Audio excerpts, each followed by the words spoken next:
Bonjour à toutes et à tous, nous sommes le vendredi 27 juin, bienvenue dans votre journal d'information de la mi-journée sur TV Vendée.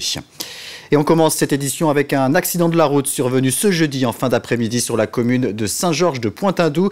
Une voiture seule a percuté un arbre. À son bord, une femme de 30 ans et ses deux enfants âgés de 1 et 4 ans. Ces derniers ont été transportés à l'hôpital en urgence relative. Leur mère a également été hospitalisée en urgence absolue. Le maire de la commune s'est rendu sur les lieux où la circulation a dû être coupée dans les deux sens pendant près de 2 heures. Entre 8 000 et 9 000 jeunes étudieront à La Roche-sur-Yon l'année prochaine. Maintenant que les résultats de Parcoursup sont tombés, un véritable parcours du combattant débute pour certains, la recherche de logement. Les locations disponibles sont très rares, la plupart étant déjà pourvues. Le marché locatif dans la ville-préfecture de la Vendée est particulièrement tendu. Reportage Louise Viadger.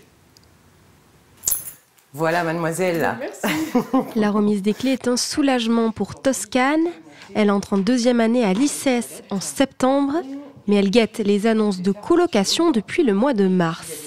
C'est précipité, on savait que pour le coup, il y avait beaucoup de demandes. Enfin, on avait déjà cherché des apparts, tout. Mais on l'a choisi parce que c'était nos amies qui habitaient ici. Elles étaient dans la licence juste avant nous. Donc on a pu faire le lien hyper rapidement. Située à quelques mètres de l'ICES, cette maison de 115 mètres carrés, dont 6 chambres, n'a pas fait long feu sur le marché. À peine les résultats de Parcoursup publiés, les demandes se sont multipliées. Les 10 biens disponibles à la location de l'agence ont tous trouvé preneur. Aujourd'hui, je n'ai plus du tout de locatif et on n'est que fin juin. Donc, il y en aura peut-être une ou deux pour septembre, mais normalement, tout est bouclé au 15 juillet. Oui. Alors, souvent, des deuxièmes années qui changent, qui ont pris justement en précipitation la première année et qui, après, ont plus de temps, savent qu'ils vont aller être en deuxième année. Donc, déjà, ça fausse tout. Et après, les résultats Parcoursup, où il y en a qui avaient déjà leur intégration ICES, notamment, avant. IUT, licence, BTS, la ville de La Roche-sur-Yon a accueilli près de 8500 étudiants cette année. Une grande majorité d'entre eux recherchent un appartement sur des sites spécialisés. Mais contrairement aux logements sociaux, les prix, eux, ne sont pas encadrés. Si vous allez sur le Bon Coin, vous verrez qu'il y a énormément d'offres, mais à des prix qui sont largement au-dessus des 300 € par mois. Pour un très grand nombre d'étudiants, d'ailleurs, c'est le problème qui est évalué, c'est-à-dire que sur le logement privé, il n'y a pas de règles en fait. Et là, en tant que collectivité, on n'a pas la main.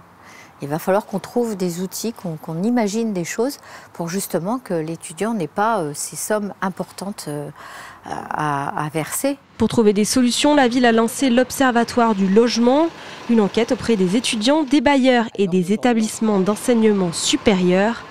Des conclusions qui tomberont l'année prochaine. Et on reste avec les étudiants lyonnais. 240 d'entre eux ont été sensibilisés au handicap en début de semaine. Une opération menée par l'Institut de formation aux professions de santé de La Roche-sur-Yon à destination des étudiants en formation d'infirmiers, d'aides-soignants et d'ambulanciers. Ils ont pu participer à une vingtaine d'ateliers immersifs et de mise en situation. Une trentaine de personnes en situation de handicap étaient également présentes pour échanger et apporter leurs témoignages.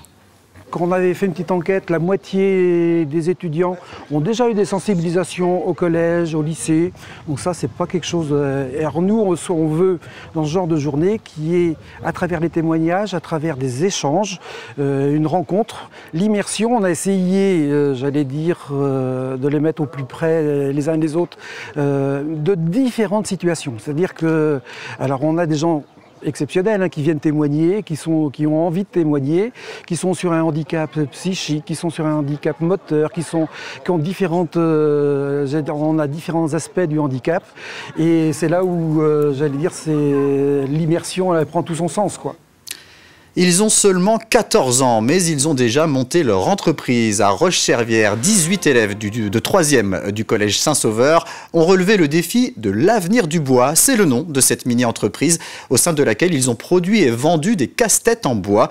Accompagnés par le réseau Entreprendre pour apprendre, ces jeunes se sont investis pendant 1 an dans la production, la vente, le marketing ou encore la communication et les finances. Louise Viadger. Persévérance face au défi. Des discours, des applaudissements et un buffet, une ambiance festive pour dresser le bilan de l'avenir du bois, une entreprise créée par ses élèves qui propose des casse-têtes. On l'a réalisé avec mon équipe. On s'est mis avec plusieurs pôles dans la production, le pôle coupe, Le pôle poncé, le pôle percé et le pôle assemblage. Il est fabriqué avec du bois, de la corde et des perles. Le bois il a été récupéré et par contre la corde et les perles ils ont été achetés. Communication, coordination ou finance, les 18 élèves étaient divisés en pôles avec des missions bien concrètes.